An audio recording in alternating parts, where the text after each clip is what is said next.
Let me take you on a journey of my hatred towards white teas.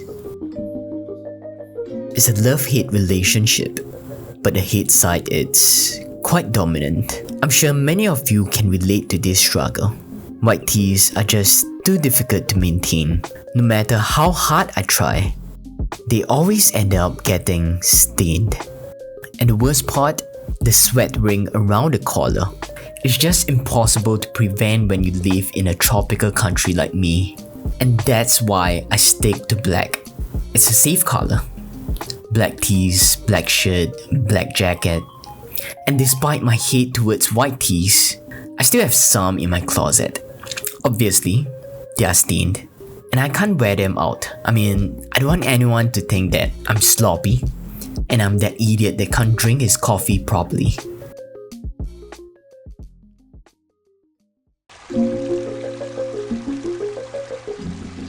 One day, I stumbled upon something interesting. Visvim mud over dye.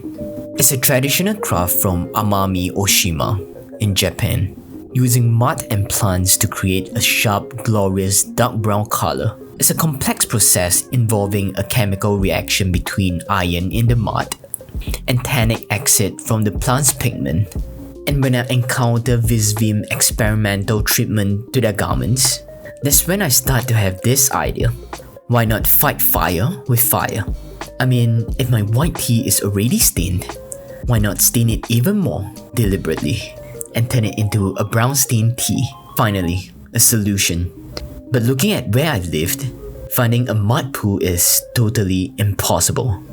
When I was on the brink of quitting, thinking there's no way I can turn it brown, I'm actually staring at my problem, which is also my solution. The root of the problem. Coffee. Yes, I have tons of them. I drink it every day. Approximately 115 beans, which equates to 15 grams of ground coffee, 142 tins to grind them into the right size, carefully filtered with Hario V60 Natural Brown Misarashi filter. And that's 250 milliliters of drinkable coffee. I love coffee. But for the few months, my focus was on the coffee grounds. I waited patiently, day by day, day by day. I slowly pour it out to the brim. And that's when I know the time has come. My coffee dye day is today. This whole process, I needed a big pot, water, fire, 3 months of coffee powder, steamed tea, salt. This whole process took me half a day to complete. Boiling, steeping, rinsing, drying. Finally, my end result.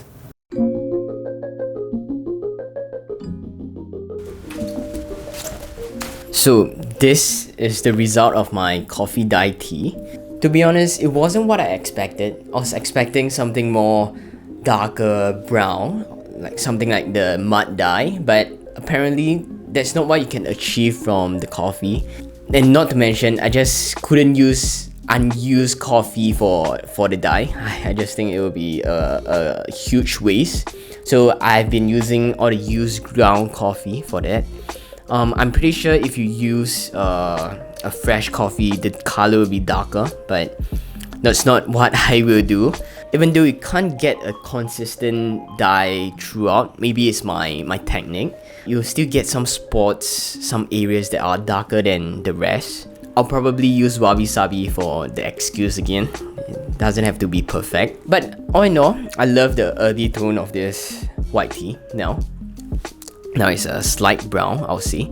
Yeah, at least now it's a deliberate dye instead of a careless mistake where I spill my coffee on my white t-shirt kind of vibe.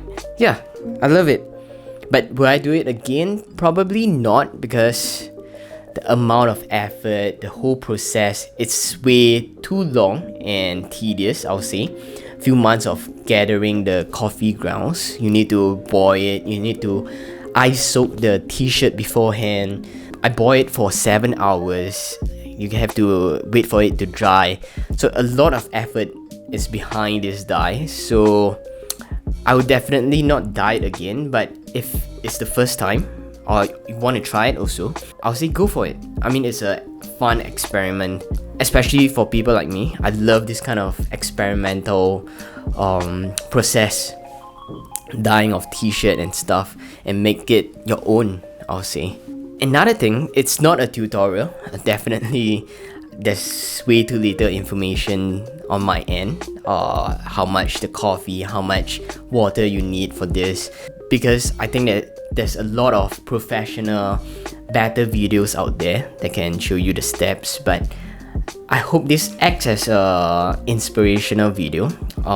Even if the white tea is stained or unusable, there's still chances that you can actually dye it with your kitchen materials, your kitchen ingredients. So that's all I have for this month, and I'll try my best to be back again next month. So I'll see you again. Bye bye.